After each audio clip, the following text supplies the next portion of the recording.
Assalamualaikum warahmatullahi wabarakatuh.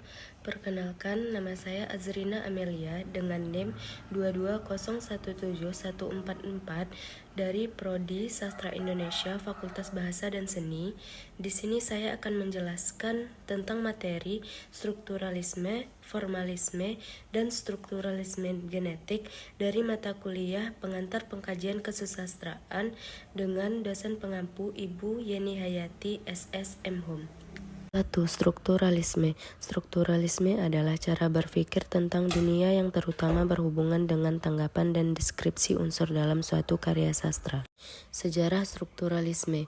Pendekatan strukturalisme dalam karya sastra dipelopori oleh kaum formalis Rusia dan strukturalisme Praha.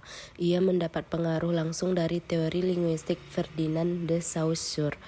Konsep Saussure menganggap linguistik sebagai ilmu yang otonom. Jika ditarik dalam ilmu sastra, maka karya sastra juga memiliki sikap keotonomian sehingga pembicaraan mengenai karya sastra tidak perlu dikaitkan dengan ilmu-ilmu yang lainnya. Tokoh dan konsep dasar teori struktural. A. Aristoteles. 4 konsep Aristoteles yaitu order berarti urutan dan aturan. Urutan aksi harus teratur dan logis. Unity berarti bahwa semua unsur dalam plot harus ada dan tidak bisa bertukar tempat tanpa mengacaukan keseluruhannya.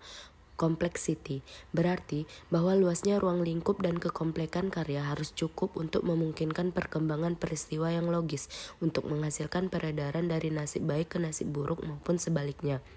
Coherence berarti bahwa sastrawan tidak bertugas untuk menyebutkan hal-hal yang benar terjadi. B. Ferdinand de Saussure. Linguistik merupakan ilmu yang otonom. Karya sastra juga memiliki sifat keotonomian sehingga pembicaraan mengenai karya sastra tidak perlu dikaitkan dengan ilmu-ilmu lain. C. Kaum formalis.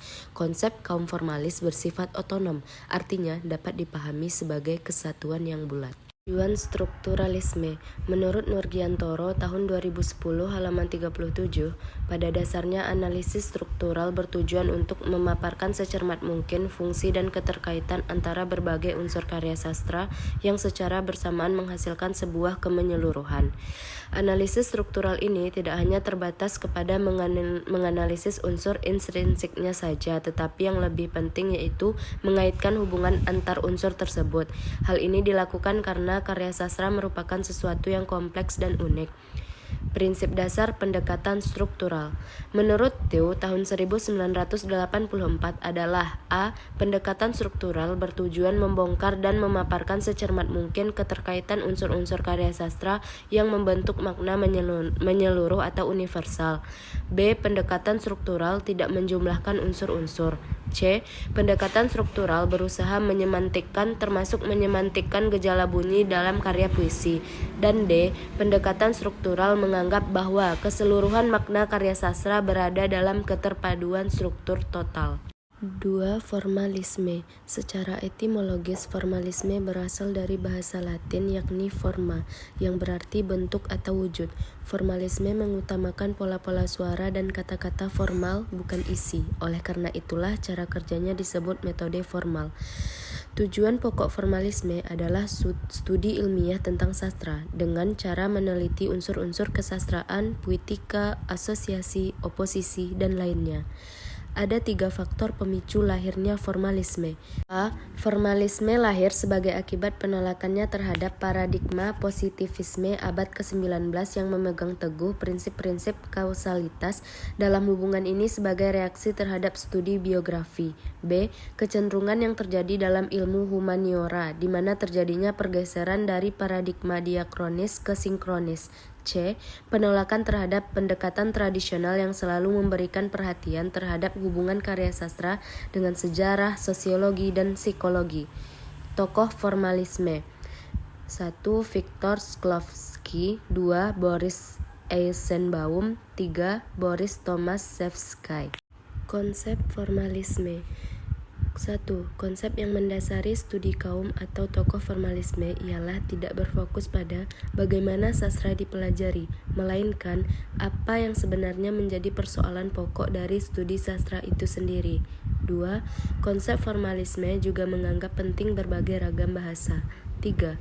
Konsep lain juga menjelaskan bahwa bentuk merupakan suatu yang komplit, konkret atau nyata, dinamis, dan berdiri sendiri. 4. Gagasan mengenai teknik berhubungan dengan bentuk. 5. Menganggap bahwa plot merupakan posisi sebagai struktur. 3. Strukturalisme genetik.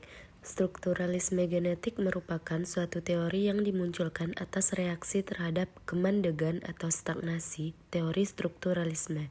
Atas dasar kondisi itulah, dengan tetap berlandaskan pada teori strukturalisme, Lucien Goldman memunculkan suatu teori strukturalisme genetik, sebuah teori yang mencoba memasukkan unsur-unsur historis karya sastra terkait dengan subjek kreator untuk menguatkan temuan dari suatu kajian strukturalisme. Konsep dasar strukturalisme genetik: fakta kemanusiaan, subjek kolektif, strukturasi, pandangan dunia, pemahaman, dan penjelasan. Baiklah, sekian yang dapat saya jelaskan. Salah dan kekurangannya saya mohon maaf. Assalamualaikum warahmatullahi wabarakatuh.